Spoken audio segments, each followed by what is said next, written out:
So for this craft, I'm using loose leaf paper, but you can use plain white paper or any paper that you have at home. But I like loose leaf paper, especially when you're just starting, because this craft's a little tricky. You want to make sure that your folds are nice and straight. So start with your loose leaf paper, long ways up and down in front of you. Take the top right corner and fold it along the left side,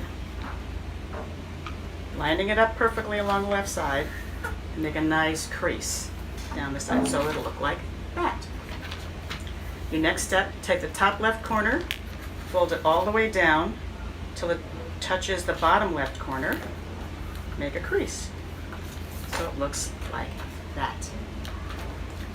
Now take your right side, fold the entire thing toward the center, and give it a nice good crease. So now you'll notice your paper looks like a square. Next step, take the bottom right corner, fold your paper all the way up. You're almost folding it in half again diagonally. Give it a good crease. So your paper now looks like a triangle. Now, you can take your triangle if you like. You have to fold your triangle one side to meet the center at the center line. Now, to make it easier till you get the hang of it, you can draw a line just to give yourself kind of an idea where to fold it, and take the right point and fold your entire side and part of the triangle just till it meets the middle. Give it a good crease because now your paper's starting to get a little thick. Now, take this long part that's sticking up, fold it right over your top, fold it across what you just folded, and give it a nice good crease, fold it nice and straight. Fold it back again over the other side, so now you can see you're kind of looking like a point, like a claw. Now, as you'll see, you have a little bit of flap sticking up, and on the opposite side, there's a pocket. You can take this tab, fold it over the pocket's edge, stick it in, give it one last good crease, and voila, you have a claw. Now, just be careful because these, as you can see, are very pointy. Don't put this in someone's face or someone's eyes because they really could get hurt, so don't do that. So, I can't read the book when I'm wearing some claws, so I'm going to take my claws off for a minute and read a book about a monstrous book. Now, the name of this book is The Book That Eats People. The author is John Perry. The very cool illustrations are by Mark Fearing, and it's read with the permission of Tricycle Press. So, you ready? The Book That Eats People.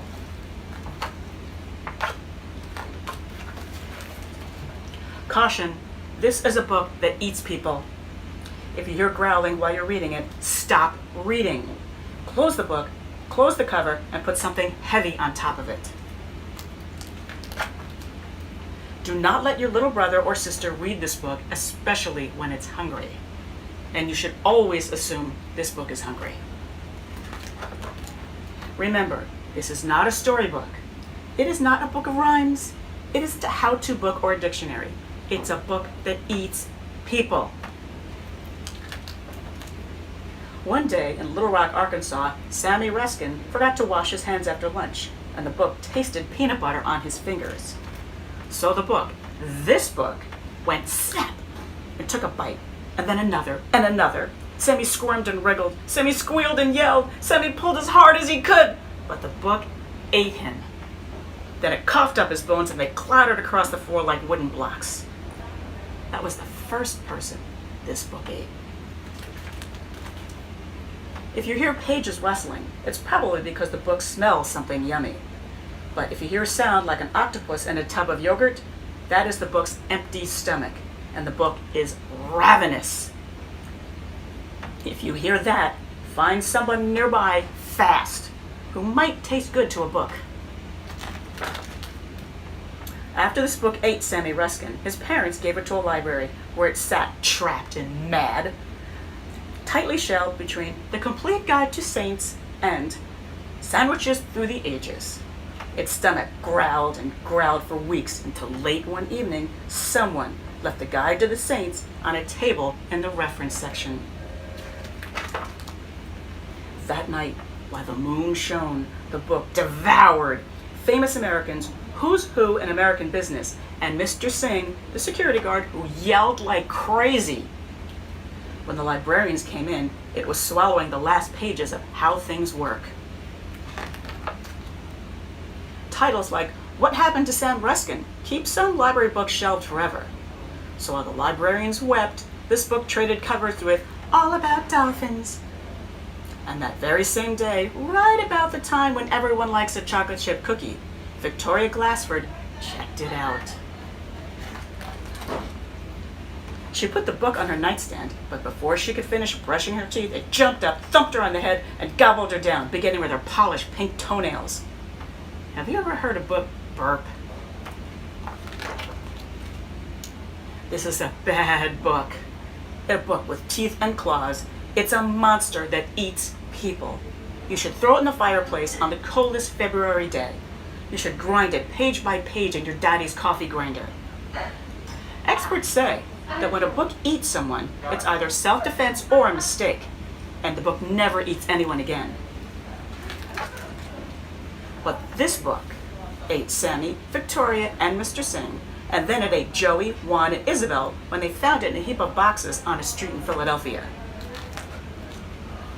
Of course, someone from the neighborhood watch saw the book eat those three little kids and called the police. They took it and locked it in a jail cell where it ate Chuck Anderson, who deserved it. Some people think it's cruel to chain a book. The guards did it anyway.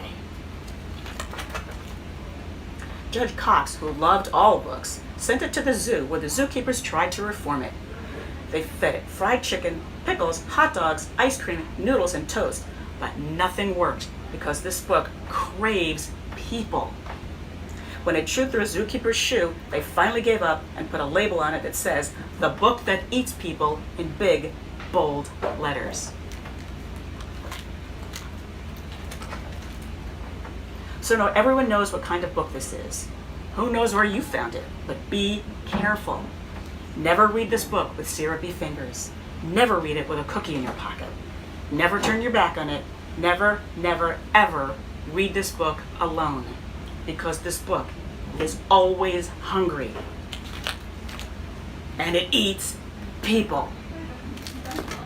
If you like reading about monsters, I'll show you how you can get more monster books right now, no waiting. All you need is your Sachem Library card and your PIN number. We'll start at the library's website. So from Sachem Libraries, the homepage, go to Services and Resources, scroll down to Research and Databases, click on that, and we're going to go to Tumble Books. So we're going to look for the letter T. So Tumble Books. Now you'll see two circle icons. One's a house. If you're accessing it from home, you're going to need your library barcode and your PIN number. But since we're accessing it from the library, all I need is to click on the person holding a book.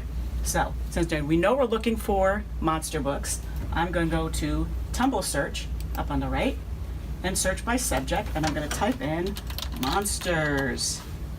And let's see what we got. Now, you have a number of things you can pick from. There's some of the books are on videos, and you can watch the video. And some books you can read right on your computer, any device that you're accessing the library's website on. So let's look at Lilith Dark and the Beastie Tree. And there you have a terrific monster book, a great graphic novel for you to read anytime. So now with Tumble Books from Sachem Public Library, you are never without a great book to read. So thank you very much for joining us for Monster Week. Hope you're having a good time.